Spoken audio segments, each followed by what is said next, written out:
पार तो क्या बंगाल में होगा बेड़ा पार? जी हां, बंगाल में चुनावी जंग में प्रधानमंत्री फिर हुंकार भरने जा रहे हैं। एक महीने में प्रधानमंत्री मोदी का यह तीसरा दौरा होने वाला है और इस बार बंगाल की जनता का दिल जीतने के लिए मोदी मेट्रो की नई किश्त का सौगात जा रहे हैं।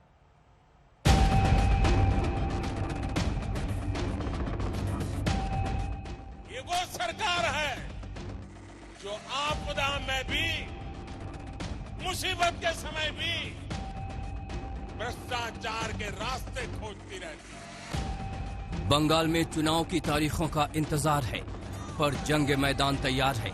सेनाएं सज चुकी हैं, म्यान से तलवारें निकल चुकी हैं। एक तरफ दीदी की सरकार है तो दूसरी ओर त्रिमूर्ति की ललकार है। तीन पत्ती पुराना दम दिखा रही है तो कमल खिलने के लिए बेताब है। चक्रवात आया, इतना कुछ तबाह हो गया, लोगों की मदद के लिए केंद्र सरकार ने जो पैसे भेजे उसका इन लोगों ने क्या किया, ये पश्चिम बंगाल के लोग भली भांति जानते हैं। रण बड़ा भीषण है, सीएम की दहाड़ है, पीएम की हुंकार है। भारत के खिलाफ इन षड्यंत्रों पर, इन साजिशों पर दीदी के मुंह से एक भी वाक्य सुना है क्या? षड्यंत्रकारियों से मैं कहना चाहता हूं, देश इन षड्यंत्रों का पूरी ताकत से जवाब देगा। बीजेपी ने इस बार बंगाल विजय का दम भरा है। मोर्चे पर खुद प्रधानमंत्री मोदी हैं। यही वजह है कि पीएम मोदी मिशन बंगाल पर एक महीने में तीसरी बार जा रहे हैं। प्लान मोदी तैयार है, बस बंगाल जीत की दरकार है। 23 जनवरी को प्रधानमंत्री सुभाष चंद्र बोस के 125वें जन्म शती समारोह में कोलकाता गए थे। इसके ठीक 16 दिन बाद उन्होंने हल्दिया में चुनावी सभा कर हुंकार भरी। अब कल हुगली में चुनावी सभा करेंगे। यहां की सरकार विकास की योजनाओं को रोकने में ही अपनी शक्ति लगा रही है। राशन कार्ड धारक देश में कहीं भी अपने हिस्से का सस्ता राशन ले सके, इसके लिए one nation one ration card योजना केंद्र सरकार चला रही है। पश्चिम बंगाल के लोगों को अब भी उसके लागू होने का इंतजार है। प्रधानमंत्री बंगाल के लिए कई सौगात लेकर जा रहे हैं। मेट्रो के एक्सटेंशन को हरी झंडी दिखाएंगे। ये मेट्रो लाइन कालीघाट और दक्षिणेश्वर के 2 विश्व प्रसिद्ध काली मंदिरों को जोड़ेगी। 4.1 किलोमीटर लंबा ये मेट्रो एक्सटेंशन केंद्र सरकार के 464 करोड़ रुपए खर्च के अनुदान से तैयार हुआ।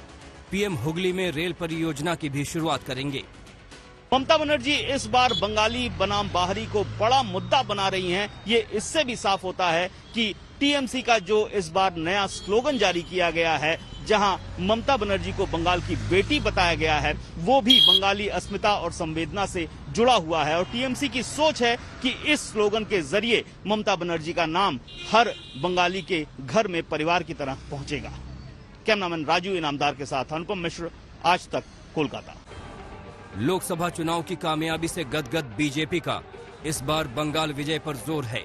पार्टी ने दीदी के गढ़ में कमल खिलाने के लिए पूरी ताकत झोंक दी है। बीजेपी के त्रिमूर्ति मोदी, शाह और नड्डा मैदान में हैं। परिवर्तन रथ विजय पथ बनाने के लिए पूरे बंगाल में दौड़ लगा रही है। दीदी को सत्ता से बेदखल करने के लिए बीजेपी ने 6 फरवरी को परिवर्तन रथ यात्रा शुरू की। 5 चरणों वाली ये यात्रा अब अंतिम पड़ाव पर है। आखिरी चरण को गृह मंत्री और बीजेपी के चुनावी चाणक्य अमित शाह ने 3 दिन पहले ही हरी झंडी दिखाई। मित्रों, ये भारतीय जनता पार्टी की लड़ाई, ये बंगाल को सोनार बांग्ला बनाने की लड़ाई है।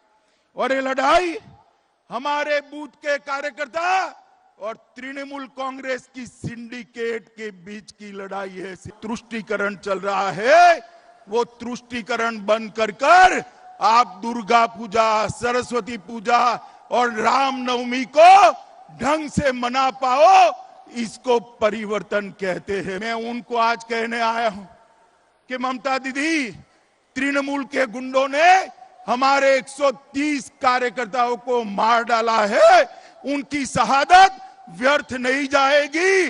बंगाल की धरती पर ताकत के साथ कमल खिलने वाला है। बीजेपी सीधे ममता बनर्जी को चुनौती दे रही है। बंगाल के सीएम की हर कमजोर कड़ी पर चोट कर रही है, फिर चाहे वो मुस्लिम तुष्टीकरण का आरोप हो या फिर चुनावी हिंसा। जिस जय श्री राम के नारे पर ममता बिफरती रही, बीजेपी ने उसे और धारदार बना दिया है। और जोर से बोलिए, जय श्री राम, जय श्री राम, जय जय श्री राम। कोलकाता से सूर्याग्नि रॉय और अनुपम मिश्रा के साथ आज तक ब्यूरो।